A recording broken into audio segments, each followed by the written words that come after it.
ప్రజలు ఓట్లేస్తే ఎంపీగానో ఎమ్మెల్యేలు అయ్యారు తప్ప వాళ్ళు ఎవరి సీటు గుంజుకోలేదు కదా. Right sir. ఇప్పుడు సార్ వాళ్ళు ప్రజలు ఓట్లేసి గెలిపించారు. ఈరోజు పార్టీ లైన్ పార్టీ సిద్ధాంతం ఏముంది? అత్యున్నత న్యాయస్థానం ఇక ఐక్యరాజ్య సమితి పోతారా? దీని ఆయన వ్యతిరేకించడం ఏంది? రాహుల్ గాంధీ గారు మహబూబ్ నగర్ సభలో 2014 అధికారం వచ్చేది మేమే, టీఆర్ఎస్ పోతుంది, టీఆర్ఎస్ ప్రజా వ్యతిరేక కార్యక్రమాలు చేసింది, ఇచ్చిన హామీలు దళితులకు గిరిజనులకు 3 ఎకరాలు, పేదవాళ్లకు 2 బెడ్రూమ్లు అన్నది ఏది ఇవ్వలే కనుక ఖచ్చితంగా ఏదైతుందో మా ప్రభుత్వం వస్తుంది. వస్తే అక్కడ అభ్యర్థులు ఏం చెప్పిందంటే మాదిగా పాపులేషన్ ఎక్కువ, ఈ మహబూబ్ నగర్ అంత ఎఫెక్ట్ కావాలంటే మీరు దాన్ని మేనిఫెస్టోలో పెట్టండి, మీరు చెప్పండి అని ఆయనకు డ్రాఫ్ట్ ఇచ్చారు.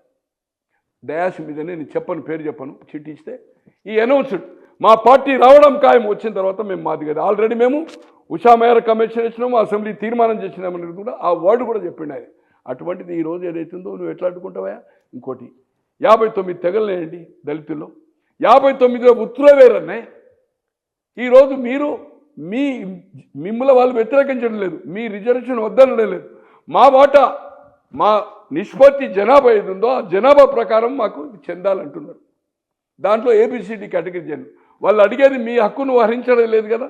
ఇంతకాలం మీరు ఎంజాయ్ చేసిండ్రు 75 ఏళ్ళు, ఇక నుంచి మాకే అగ్రభాగం అంటలేరు కదా. సెన్సస్ ప్రకారము ఏదైతుందో జనాభా ప్రాతిపదిక మీద ఈ రిజర్వేషన్ ఏదైతుందో కావాలని డిమాండ్ చేస్తున్నారు. ఈరోజు 7వ తారీఖు జరిగే సభ ఏదైతుందో వాళ్ళు దానికే ఈరోజు రెస్పాన్స్ వచ్చి ప్రజల్లో జిద్దు వచ్చేదైతుందో ఇది ఒక రెస్పాన్స్ వస్తుందంటే బికాజ్ ఆఫ్ వివేక్. రేవంత్ రెడ్డి పరిపాలన 7 ఏడాది 3 నెలలు ఎట్లా ఉంది సార్?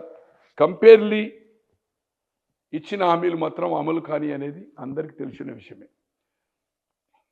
నిరుద్యోగ భృతి అనేది there is no question of ఇచ్చే అవకాశం లేదు. రైతు కండిషన్ పెట్టలేప్పుడు ఏ రైతుకైనా పండించకనా అన్నాడు. ఇప్పుడు సీలింగ్ పెడుతుండే 5 ఎకరాల 10 ఎకరాలు అని సంథింగ్ ఏం పెడుతున్నా అనేది పక్క పెట్టండి. తర్వాత రైతు కూలీకి అన్నారు, కౌలు రైతుకు అన్నారు. కాదు, నిరుద్యోగ భృతి ఇంపాసిబుల్. అలాగే ఇండ్లు ఎంత ఇస్తున్నాండి? 1000-1500 ఇస్తున్నారు. తో ఈ అమలు కావాలని తెలుసు. కానీ గతంలో మంత్రులు అవైలబుల్ లేదు, ముఖ్యమంత్రి లేడు, సెక్రటరేట్ రాలే, ప్రతిపక్షాలకు లేదు, వాళ్ళ మంత్రులకు ఎమ్మెల్యేలకు అందుబాటులో లేకుంటుండే. ఏ ఒక్క ఉద్యమాలు చేసినా అటు మున్సిపల్ కావచ్చు, ఆర్టీసీ కావచ్చు, ఎవరే కానీ అప్రోచ్ లేదు. కానీ ఈరోజు సెక్రటరేట్ ఎవరన్నా వెళ్ళొచ్చు. ముఖ్యమంత్రి అనేవాడు ఎవరికైనా అన్యాయం జరిగితే ఒక ఎమ్మెల్యే ఒక కాన్స్టిట్యున్సీలో అన్యాయం చేస్తాడు. ఎవరి మీద ఎవరికి ఇవ్వాలన్నా కంప్లైంట్ ముఖ్యమంత్రి కదా అల్టిమేట్. ఈరోజు కొన్ని 100 మంది రాని ఈవినింగ్ ఏదైతుందో అందరూ వచ్చిన వాళ్ళని డిస్పోజ్ చేస్తానుక వెళ్ళడం లేదు. ఈరోజు మంత్రులు కానీ మంత్రివర్గం కొంత తప్పులు జరగవచ్చు, ఎమ్మెల్యేలు కూడా కొంత అది చేయొచ్చు, అది పార్టీ రిపోర్ట్లో ఉంది. అది ఆ విమర్శ. ఓవరాల్ ప్రజలకు అందుబాటులో ఈ ప్రభుత్వం ఉంది. ఈ రాక్షస ప్రభుత్వము, ప్రజా కుటుంబ ప్రభుత్వము, కరప్టివ్ ప్రభుత్వము 1000 కోట్లు కరప్ట్ చేసేది. ఇచ్చిన హామీలు 2014లో 3 మెయిన్ హామీలు. ఒకటి 2 బెడ్రూమ్, రెండోది దళితుని గిరిజనులకు 3 ఎకరాలు, 1 ఎకరం ఉంటే 2 ఇస్తానన్నాడు, 2 ఇస్తే 1 ఇస్తానన్నాడు, ఏం లేకపోతే 3 అన్నాడు. ప్రతి మండలానికి ఒక అద్భుతమైన రెసిడెన్షియల్ స్కూల్ 25 ఎకరాలు విత్ స్విమ్మింగ్ పూల్, కూలి నుంచి కోటీశ్వరాడు 1 రూమ్లో అన్నాడు. ఈ 3 హామీలు అమలు చేయలే. 2018లో ₹1,00,000 రుణమాఫీ, తర్వాత నిరుద్యోగ భృతి, ఈ 2 అమలు చేయలే. ఈ 5 హామీలు అమలు చేయలే. తో ఈ రాక్షస ప్రభుత్వము, ఈ అవినీతి ప్రభుత్వము, ఈ కుటుంబ ప్రభుత్వం పోవాలనే ఉద్దేశంతో తెలిసి కూడా కొన్ని హామీలు సాధ్యమే కానీ ఇచ్చారు. ఇప్పుడు ఇబ్బంది అవుతుంది. ఈరోజు నెలకు 18,000 కోట్ల చిల్లర ఇన్కమ్ వస్తే 6,000 పైన 6,000 నుంచి 7,000 కోట్లు వడ్డీ అసలు కట్టడానికే పోతుంది. దాదాపు 6,000 నుంచి 6,500 కోట్లు పెన్షన్స్ సాలరీస్ పోతున్నాయి. ఇక మిగిలింది 6,000 కోట్లు. దాంట్లో ఈ సంక్షేమం చేయాలంటే అప్పులు పుట్టని పరిస్థితి. 7 లక్షల అప్పులైనవి, అన్నీ కుదబెట్టిండు. ఇక ఏది మిగిలలే. మినిస్టర్ క్వార్టర్స్ కానీ అన్ని కుదబెట్టిండు. మినిస్టర్ క్వార్టర్స్ కూడా చెప్తున్న ఎగ్జాంపుల్, ఏది మిగిలలే. తో ఆర్థికంగా ఇబ్బంది ఉంది. తో రిసోర్సెస్ను పెంచుకోవాలా. ఏది ఏమైనా ప్రజలకు అందుబాటులో ఉంది, స్వేచ్ఛ ఉంది. హియరింగ్ చేస్తున్నారు. గాంధీ భవన్లో వీకిల్ ఏదైతుందో 1-2 సార్లు మొత్తం ఎవరైనా పోవచ్చు. గాంధీ భవన్ కాంగ్రెసే కాదు, అట్లే ప్రజా ప్లానింగ్ కమిషన్ చెన్నారెడ్డి అక్కడనే ఉంటుండు. చెన్నారెడ్డి గారు మరి ఏది మన జి చిన్నారెడ్డి అన్ని పిటిషన్ తీసుకుంటుండ్రు. నేను మొన్న అడిగాను, 45 డేస్లో మళ్ళీ రిప్లై అయిపోతుంది. అవునా?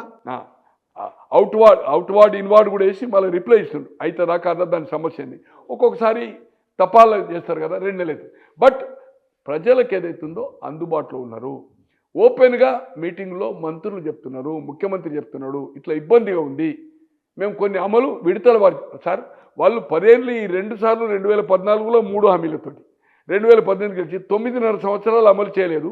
వీళ్ళకి 1 ఇయరే కదా సార్, మీరు 1 ఇయర్ 3 months అంటున్నారు, 15 నెలల పరిపాలన. We will wait and see. ఏది ఏమైనా నేను రేటింగో మార్కులో చెప్పగాని ఇట్ ఈజ్ ప్రజలు మాత్రం అసంతృప్తిగా పూర్తి లేరు.